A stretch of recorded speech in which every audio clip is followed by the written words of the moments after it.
आज द्रौपदी मुर्मू जिस मुकाम पर खड़ी हैं, महामहिम के जिस पद पर वो काबिज हैं, वहां पर उनके निजी सफर ने, उनके निजी संघर्ष ने अपने सबसे महत्वपूर्ण भूमिका निभाई है। सियासत का जब हम जिक्र करते हैं तो हम सियासी तौर पर साल दर साल उसकी कामयाबी को गिनाते या बताते जाते हैं, लेकिन जब द्रौपदी मुर्मू का जिक्र होता है तो सियासी तौर से भी ज्यादा उनकी निजी जिंदगी की वो छाप नजर आती है, जहां पर उन्होंने वो संघर्ष किया है, जहां पर उन्होंने वो दर्द झेला है, जिस जख्म से गुजरकर उन्होंने आगे अपने सफर को पूरा किया है, कड़ी दर कड़ी जिस तरह से वो डगमगाई नहीं। वो जानती हैं कि आज वो जिस पद पर काबिज है, आज जो पद उनके पास मौजूद है, आज महामहिम की जिस भूमिका में पूरा देश, पूरी दुनिया उन्हें देख रही है, वहां उम्मीदों का एक बहुत बड़ा पिटारा है और इसी पिटारे को पूरा करने के लिए आज से उन्होंने अपनी ये जिम्मेदारी संभाल ली है। और इसी जिम्मेदारी के साथ वो राष्ट्रपति तो बनी गई हैं, लेकिन जो तमाम परंपराएं हैं बस उनको पूरा किया जा रहा है, उनका निर्वहन किया जा रहा है, क्योंकि अपने दफ्तर में है इस वक्त राष्ट्रपति द्रौपदी मुर्मू और थोड़ी देर बाद एक परंपरा के तहत रामनाथ कोविंद वापस जाएंगे और फिर उनको वो नए घर में जाएंगे। राष्ट्रपति के तौर पर अब तक वो जिम्मेदारी निभा रहे थे, लेकिन अब नई राष्ट्रपति द्रौपदी मुर्मू हैं। रामनाथ कोविंद नए घर में जाएंगे, वो पूरी परंपरा के तहत सब कुछ किया जाएगा। लेकिन जब तमाम रिकॉर्ड हैं, जो तमाम बातें हैं, उनका जिक्र यहाँ पर बहुत ज़रूरी है और वो जिक्र इस तरीके से ये है कि द्रौपदी मुर्मू ने राष्ट्रपति पद की शपथ ली और बोले जो सबसे बड़ी बात उन्होंने कही, उन्होंने कहा कि एक गरीब भी सपना देख सकता है कि कैसे कोई इस देश का राष्ट्रपति बन सकता है, इस देश के सर्वोच्च पद पर बैठ सकता है। दरअसल जब द्रौपदी मुर्मू शपथ ले रही थी, इस दौरान सेंट्रल हॉल जहां पर सारे लोग मौजूद थे, वो कम से कम एक संदेश था उन पूरे देश के लिए कि कैसे आखिर एक कोई सपना देखे उसको पूरा किया जा सकता है। प्रधानमंत्री नरेंद्र मोदी इस दौरान मौजूद रहे और कांग्रेस की अंतरिम अध्यक्ष सोनिया गांधी और तमाम लोग वहां पर मौजूद रहे, धन्यवाद दिया और उन लोगों ने द्रौपदी मुर्मू को बधाई भी दी। लेकिन जो सबसे बड़ी बात द्रौपदी मुर्मू ने कही वो ये कही कि राष्ट्र मेरे लिए बहुत संतोष की बात है, बहुत समझने की बात है कि जो सदियों से वंचित रहे, जो विकास के लाभ से दूर रहे, वे गरीब, दलित, पिछड़े और आदिवासी मुझ में अपना प्रतिबिंब देख रहे हैं। मेरे इस निर्वाचन में देश के गरीब का आशीर्वाद शामिल है, देश की करोड़ों महिलाओं और बेटियों के सपनों और सामर्थ्य की ये झलक है। तो इस बात का जिक्र करते हुए जिक्र किया उन्होंने अपने संबोधन में जब उन्होंने शपथ लिया। इसके बाद उन्होंने आगे वो बढ़ी और उन्होंने कहा कि छोटे से गांव से आती हूं मैं। सोचिए कि ये क्या मैसेज था उन लोगों के लिए जो बड़े सपने देखते हैं। उन्होंने कहा कि मैं छोटे से गांव से आती हूं और प्राथमिक शिक्षा हासिल करना भी कठिन है। मैं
तो तस्वीरें आप देख रहे थे, जो सारी परंपराएं पूरी की जा रही हैं, लेकिन जो आज इतिहास देखा इस देश ने वो अपने आप में ऐतिहासिक है, क्योंकि इसका इंतजार काफी लंबे वक्त से लोग कर रहे थे। और जो बातें कहीं द्रौपदी मुर्मू ने अपने शपथ ग्रहण के बाद, जो उनका संबोधन था, सबसे ज्यादा महत्वपूर्ण वो था, क्योंकि उन्होंने कहा कि देशवासियों का पूरी विनम्रता से अभिनंदन है, क्योंकि पूरी दुनिया से लोग उन्हें बधाई दे रहे हैं। स्वतंत्र भारत में जन्म लेने वाली राष्ट्रपति के तौर पर उन्होंने अपना जिक्र किया और ये कहा कि मेरा सौभाग्य है कि मुझे स्वतंत्रता के 75वें वर्ष में सेवा करने का अवसर मिला है। मैं स्वतंत्र भारत में जन्म लेने वाली पहली राष्ट्रपति हूँ, यानी 1947 के बाद जन्म हुआ था द्रौपदी मुर्मू का। इस बात का जिक्र अपने संबोधन में बाकायदा उन्होंने किया और ये कहा कि मेरा ये सौभाग्य है। साथ ही उन्होंने कहा कि ये भी मेरा सौभाग्य है कि 75वें वर्ष में उन्हें देश की सेवा करने का मौका मिल रहा है। कोविंद और मुर्मू राष्ट्रपति भवन में उस दौरान मौजूद थे जब रामनाथ कोविंद ने उनका स्वागत किया। और एक बार फिर से आपको बता दें कि छोटा सा विदाई समारोह होगा रामनाथ कोविंद का जब वो वहाँ से निकलेंगे। लेकिन इस दौरान रामनाथ कोविंद ने द्रौपदी मुर्मू को बधाई दी और रामनाथ कोविंद और उनकी पत्नी सविता कोविंद ने राष्ट्रपति भवन में निर्वाचित राष्ट्रपति द्रौपदी मुर्मू को बधाई दी है। दरअसल द्रौपदी मुर्मू राष्ट्रपति बन गई हैं, लेकिन जो शपथ लेने के बाद सारी औपचारिकताएं होती हैं फिलहाल उनको पूरा किया जा रहा है एक एक करके। और इस दौरान राष्ट्रपति भवन में ही मौजूद हैं द्रौपदी मुर्मू, साथ ही जो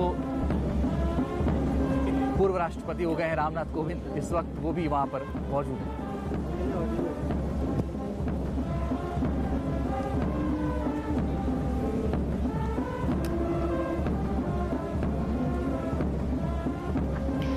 तो जिस जन्म का जिक्र मेरे सहयोगी अंजीत कर रहे थे, तो आपको बता दें कि द्रौपदी मुर्मू का जन्म 20 जून 1958 को ओडिशा के मयूरभंज जिले के बेदापोसी गांव में हुआ था। और उस वक्त किसी को मालूम भी नहीं होगा, किसी ने सोचा भी नहीं होगा कि एक आम लड़की इतना खास होकर महामहिम के पद को आज ग्रहण करेगी और इतनी बड़ी तस्वीर यहाँ पर सामने आएगी। संथाल आदिवासी जाति में उनका जन्म हुआ। उनके पिता बिरंची नारायण टुडू अपनी पंचायत के मुखिया भी रहे, तो ये माहौल उन्होंने जरूर देखा। लेकिन तब भी महिलाओं को, बेटियों को घर की चारदीवारी में ही रखा जाता था। बहुत कम बेटियां होती थी उस गाँव की जो पढ़ने के लिए आगे कदम बढ़ाती थी, लेकिन उनमें से एक द्रौपदी मुर्मू रही, जिनके अंदर ये जज्बा जागा कि वो शिक्षा ग्रहण करके ही रहेंगी और हर कीमत पर ग्रहण करके रहेंगी। देखिए, शिक्षा का जिक्र करना इसलिए जरूरी हो जाता है क्योंकि बेटी बचाओ बेटी पढ़ाओ के नारा जिस तरह से दिया गया है उसमें शिक्षा सबसे ज्यादा महत्वपूर्ण है। और इस बात को बरसों पहले द्रौपदी मुर्मू समझ गई थी। झारखंड में सबसे लंबे वक्त तक उन्होंने राज्यपाल की भूमिका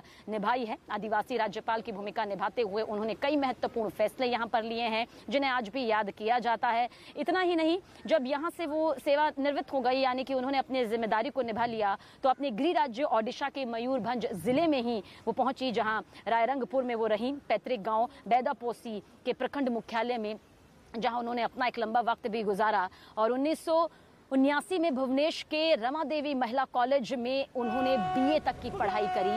उस वक्त भी वहां तक पहुंचना, यानी कि उन्होंने खुद बताया कि वो अपने गांव से निकली हुई पहली ऐसी बेटी थी जिन्होंने बीए पास किया, कॉलेज का चेहरा देखा।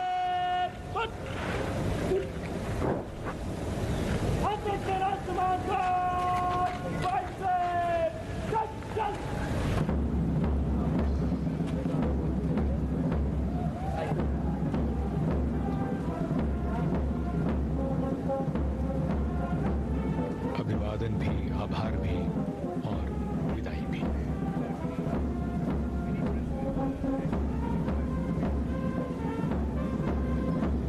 As the band picks up a quick march and the guard marches off,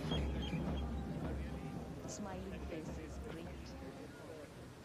और इन तस्वीरों के साथ ये समझिए कि साल 1979 का वो साल बेहद खास उनके लिए रहा, क्योंकि अपने गांव से निकलने वाली वो पहली बेटी रही जिन्होंने बीए में एडमिशन लिया और बीए पास किया। द्रौपदी मुर्मू के अगर पेशेवर करियर की तरफ रुख करें, ये सवाल यहाँ पर पूछा जाए तो ओडिशा सरकार के लिए क्लर्क से उन्होंने नौकरी की शुरुआत की। तब उस दौर में द्रौपदी मुर्मू सिंचाई और ऊर्जा विभाग में जूनियर सहायक पद पर कार्यरत हुई। उस जिम्मेदारी को भी उन्होंने वहां पर बखूबी निभाया। हालांकि बाद में सालों तक वो शिक्षिका की भूमिका में नजर आई।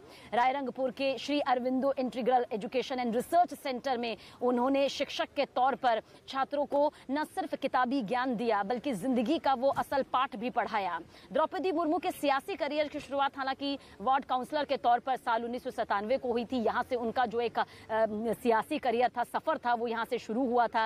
हालांकि याद होगा, रायरंगपुर विधानसभा सीट से बीजेपी के टिकट पर 2 बार यानी कि साल 2000 और 2009 पर वो विधायक भी बनी।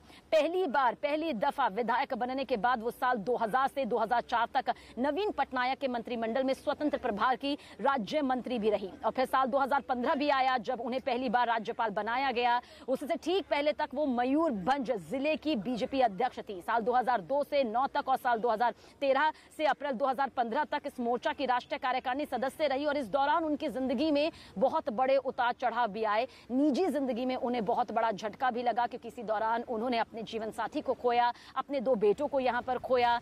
बेहद वो परेशान हो गई थी, जिंदगी के उस मोड़ पर आ गई थी जहां बिखरने के अलावा कोई रास्ता नहीं था। था, लेकिन कहते हैं द्रौपदी मुर्मू एक ऐसी सशक्त महिला रही जिन्होंने ये समझा कि वक्त है अब समाज के लिए, देश के लिए कुछ कर गुजरने का। हालांकि इसके बाद वो झारखंड की राज्यपाल भी बनी और किस तरह से सक्रिय राजनीति से वो अलग भी हुई। द्रौपदी मुर्मू ने जिस तरह से यहाँ पर अपनी जिंदगी को अब तक जिया है, अब राष्ट्रपति की भूमिका में पूरा देश उन्हें देख रहा है और उम्मीद यही कर रहा है कि निजी जिंदगी के जिन पहलुओं को उन्होंने यहाँ पर बखूबी जिया है, जिस संघर्ष के साथ जिया है, अब उसी के चलते वो अपने इस अनुभव को राष्ट्र के कल्याण के लिए लगाएंगी और उस तबके को आगे बढ़ाएंगी। यानी कि राष्ट्रपति का जो दायरा होता है, जो अधिकार होते हैं, उसके चलते हर तबके की उम्मीद अब उनसे जुड़ गई है।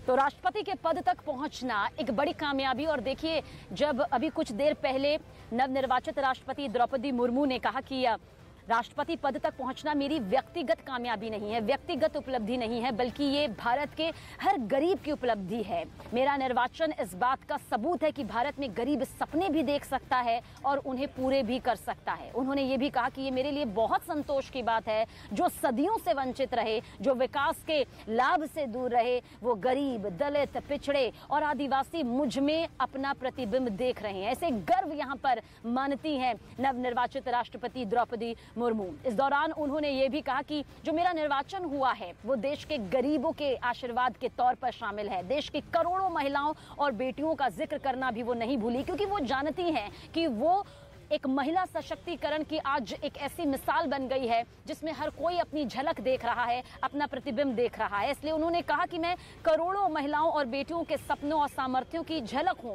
ये भी कहा कि मेरा निर्वाचन पुरानी लीक से हटकर नए रास्तों पर चलने वाले भारत के आज के युवाओं का साहस भी इसमें शामिल है। ऐसे प्रगतिशील भारत का नेतृत्व करते हुए आज मैं खुद को गौरवान्वित महसूस कर रही हूं। द्रौपदी मुर्मू ने अपने संबोधन में, देश के नाम पहले संबोधन में, इसका भी जिक्र किया है। और साथ ही उन्होंने देश के पहले राष्ट्रपति, प्रथम राष्ट्रपति डॉक्टर राजेंद्र प्रसाद से लेकर श्री रामनाथ कोविंद तक अनेक विभूतियों ने इस पद को सुशोभित किया, इसका जिक्र करना भी वो नहीं भूली। और इस पद के साथ साथ देश ने इस महान परंपरा के प्रतिनिधित्व का दायित्व मुझे सौंपा है।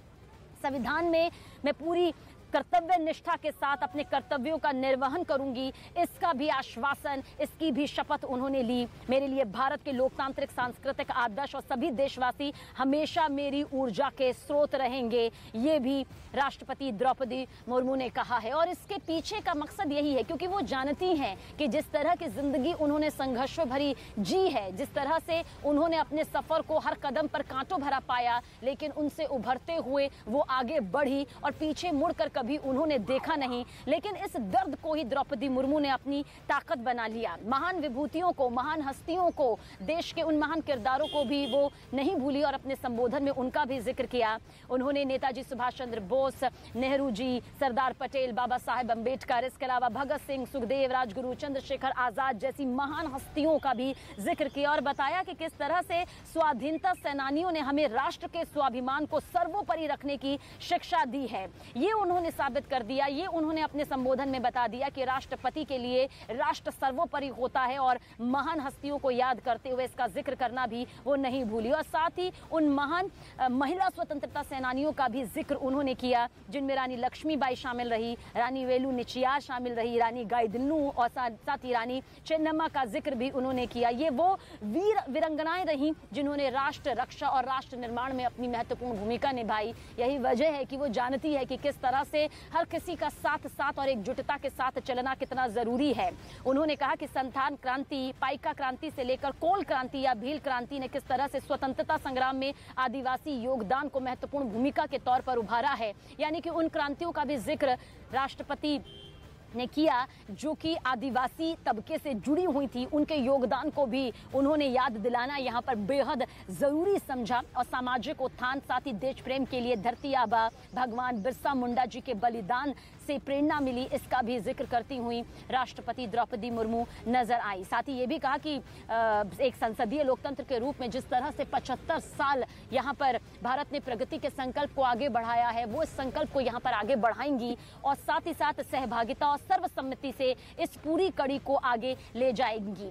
अनेक भाषा, धर्म, सांप्रदाय, खान पान, रहन सहन, रीति रिवाज अपनाते हुए एक भारत श्रेष्ठ भारत के निर्माण में उन्होंने कहा कि किस तरह से एक सक्रिय भूमिका आगे भी देखने को मिलती रहेगी। देखिए, कोरोना महामारी को हमने पिछले कई सालों में सहा है और देखा है कि किस तरह से एक भारी चोट इसने पहुंचाई है, लेकिन जो जिक्र यहाँ पर राष्ट्रपति द्रौपदी मुर्मू ने किया, उन्होंने बता दिया कि किस तरह से वैश्विक संकट का सामना करते हुए भारत ने इसमें अपना सामर्थ्य दिखाया है, अपनी ताकत दिखाई है और पूरे विश्व में भारत की साख बढ़ी है। इसका जिक्र भी द्रौपदी मुर्मू ने करना यहाँ पर जरूरी समझा, क्योंकि वो जानती है कि कोरोना काल ने किस तरह से हर इंसानी जिंदगी को आहत पहुंचाई है, भारत की अर्थव्यवस्था को आहत पहुंचाया है, सामाजिक जो सरोकार है उसे वो यहाँ पर लेकर सामने आती हुई नजर आई हैं। ये भी जिक्र किया कि कोरोना वैक्सीन की 200 करोड़ डोज लगाने का कीर्तिमान हिंदुस्तान ने कुछ दिन पहले ही यहाँ पर बनाया है।